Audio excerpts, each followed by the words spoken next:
because I kind of bring it back just a tad bit. My question is, does it matter to maintain your black identity as a conservative or Republican in politics?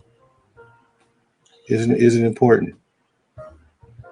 Yes, it's it is important. So when you go back, so for example, when you go back into the Republican Party, and again, it's like what I told you, the pro-black wing of the Republican Party in the early days, from 1854 going forward, those were considered the radical Republicans, or what you know as the stalwarts, right? And so these were the Republicans, along with Thaddeus Stevens, in which my elementary school alma mater is named after. These Republicans were pretty much, for the most part, upset with Abraham Lincoln because he was slow to end slavery, and they wanted to stamp out all traces of the Confederacy, and they supported the upward mobility of African Americans in the South. Now, and then so what will become, so you got the stalwarts, which will become somewhat, I guess, known in a derogatory form as the Negro Republican Party. And then you would have people in the Republican Party refer to it as the Black and Tan Coalition. And so on the opposite side of that, with some moderate or farther right Republicans, you have what, so they were, it was a term coined by, I can't remember his name, African American, but it was a term coined by African American Republican. And the other part of it that opposed our upward mobility was called the Lily White side of the Republican Party, right? And so the Lily White side of the Republican Party would have people like future presidents like William Howard Taft, Herbert Hoover, James P. Newton. And so within the Republican Party in and of itself, there was always this split about how, what the relationships, what Black people would be. So the Republican Party in and of itself, when you get to the moderates and the people that are far right, again, they supported. So when I'm trying to remember the Republican that won the presidency going into Reconstruction, but they supported his presidency. They supported his presidency with the understanding that troops will be taken out of the South. That he would have a Southern Democrat in his cabinet, that they would continue building the railroad, legislation to industrialize the South, and the right to deal with Black people as the South saw fit without Northern intervention, right? And so so you talk about, because again, I'm Republican, so but when you talk about the Republican Party and its relationship with Black people, again, there has been a lot of good work that's been done, but then also too there's been a faction in the Republican Party that's somewhat been that's been sensitive or has aligned itself with or had a soft hand to those in the South. So the Black, for those reasons, from Sandog's perspective, the Black identity, even in the conservative side of the house, is still important. Okay. Brother Reverend Childress, you wanted to jump on this question? Yeah, a little bit, and certainly I'm learning so much here. Yeah, we got some historians on this panel, boys. Yes, we do, but we're the only people, minority, that was deemed to be 3/5 human, and also ascribed by the Dred Scott decision. So our identity as persons, as African Americans, is more important than any other ethnicity, simply due to our inception here and what our perception was. So I think this is something that right now, if we don't grasp back, we're going to lose our grandchildren, and every generation that comes up after that will be as lost as seemingly often we are right now. So that ball was dropped, I think, back in the 60s. But I think it could be picked up back again, and I'm grateful for those who I feel are beginning to do that, and it has to be on the grassroots level. And I think once again, that history needs to be known, and I think that would be insightful as well as inciting to make sure that we keep our identity, though Republican, though conservative, as Black people, African Americans. Yes, sir. Yes, sir. Dr. Short, are you there? Okay. I'm here. Yeah, I'm here. Fine. Yes. Did you hear the question? About just blacks in the Republican Party. Maintaining your identity as a conservative Republican, your Black identity. Is that important these days, or is it like a non-factor? Well, if you don't have an identity, that's like a person not having a manifest for a flight or a chart for a voyage. You've got to know who you are to have some idea of where you want to go. Okay. But for me, the issue is less about a political party than who you are as a people. And I'll just go somewhere the Reverend didn't go. One thing that has really hurt us that most people are not honest about, and I don't care how people feel, the Black people that made all the progress after the Civil War were primarily a Protestant Black population. Our heritage was primarily Protestant, Christian. We have rejected a lot of the things that our ancestors had. The excuse has been, well, this all came from slavery, and we don't need anything old, and we need something new. And in reality, whether it's the scam Africanist or the others, they have nothing for which to replace what they want to get rid of. Okay? So, thou shalt not kill and love neighbor as self, those are great ideas. Put those within a political movement and you've got something. To have no absolute values or morals or ethics and then introduce politics, you introduce anarchy. So we need to have an identity that is comprehensive, not just who you are in terms of what you look like or where you're from, but what are your core beliefs? If we in any way were true to any true religious belief system, it would be very difficult for people to blindly support the Democrats. Every which kind of thing we believe in as a people, they're against. But then again, at the same time, since we've lost our way as a people, we don't even know who we are to have an idea of what it is we should believe to be able to move in the direction that we have to go.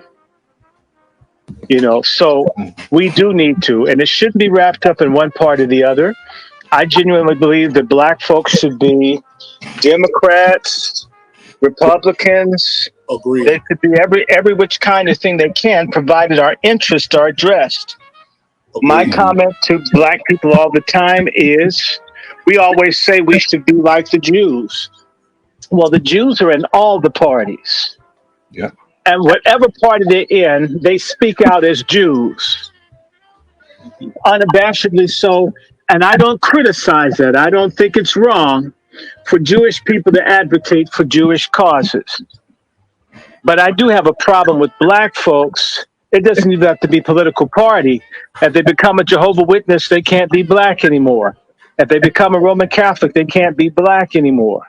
Or whatever it is, they always have to. We're looking for institutions or entities that are foreign to us to convey identity. I want to add one other thing.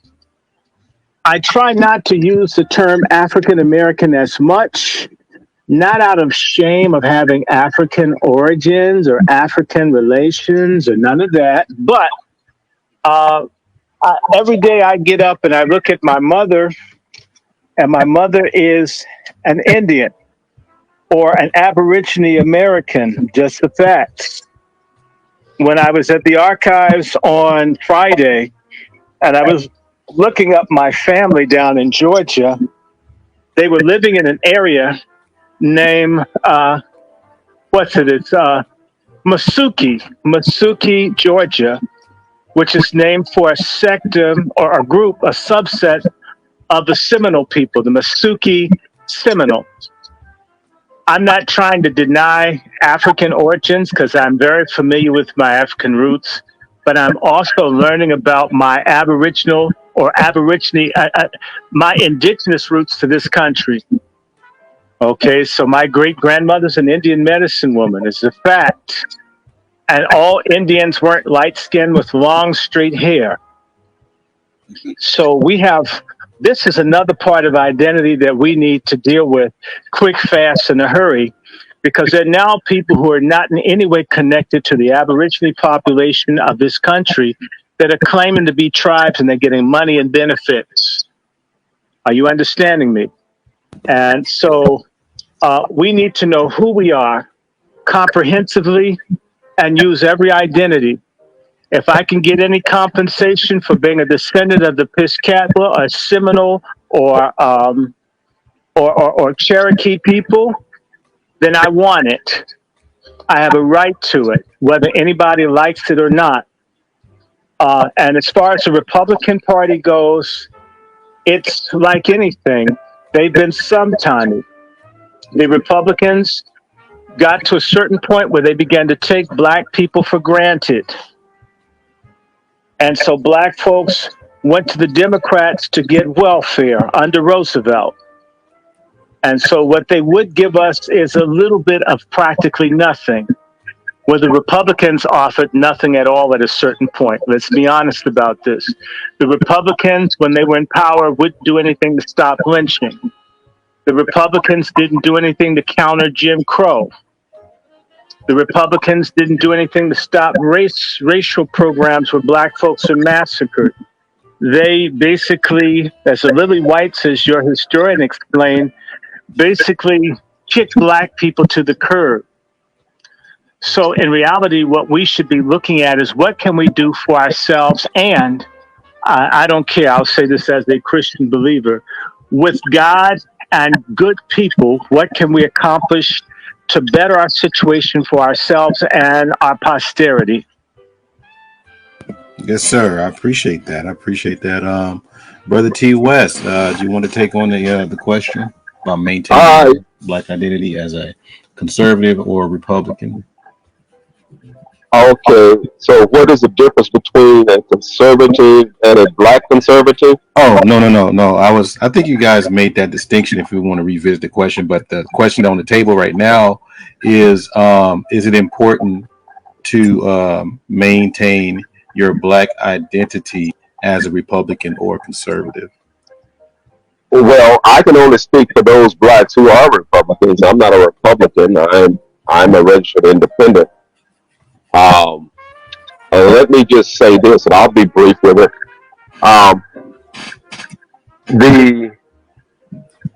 Historically, what we had what white America called the Union, and preserving the Union. And they did throw blacks under the bus, they being the Republicans. We knew what the Dixie Democrats were doing. We knew about that. But the Republicans did as well to preserve the Union, to preserve white America. So they did that. And that's their nature, and generally they will do that, and they will do it again. Okay? So we have to recognize and realize that that is a fact, and that's a historical fact, and it is a fact right now. They will do it. But they will work with you as black people. They will work with you if they see benefits in it for themselves. Okay? They're not doing it in most cases simply because it's the moral thing to do, or you're black and it's the moral thing. No. That's not how they think. They don't think like that. Now I'm not saying all of them. I'm talking about the majority. I'm talking about the power brokers. This is how they roll. So with being black and being conservative, you have whites, they wanted to conserve the Union. Now I'm using the word conserve. I mentioned earlier, preserve the Union, save the Union. Okay, but we want to conserve the status quo. We want to maintain the status quo. Therefore, we will give the enslavers restitution if they lost the blacks who were enslaved to them. Mm-hmm. We will give them reparations. Okay? We will make them whole. This is the real America. Okay? Mm-hmm. Even the Democrat Party will throw you under the bus. How are they throwing you under the bus? Well, they're making the situation cloudy and confusing when you as a people, whether you consider yourself a Native American, or whether you consider yourself an African American, whatever you consider yourself as, and the Native Americans threw you under the bus too a few years ago. They threw you under the bus. They said, no, you're not getting any of this money, black folks. Right. We had you as a part of our tribe before, but you ain't getting none of this money. Okay? All right, so when you look at what their interests are, they being white America, versus what your interests are, they will perpetually use and put forward ahead of you other groups. Now the big push is LGBTQ. No, they don't want to talk about racism. No, they want to talk about genderism. See, this is how they operate. They operate like this all the time. The moment you're thinking that you are about to have a great breakthrough as black people in America, then they push something else out there. Nancy Pelosi. Oh, no, we're not going to use the Mr., the Mrs., we're going to use gender neutral pronouns. Russia don't tolerate that. China does not tolerate that. All right, I'm done with that. Look, we got a lot of questions here.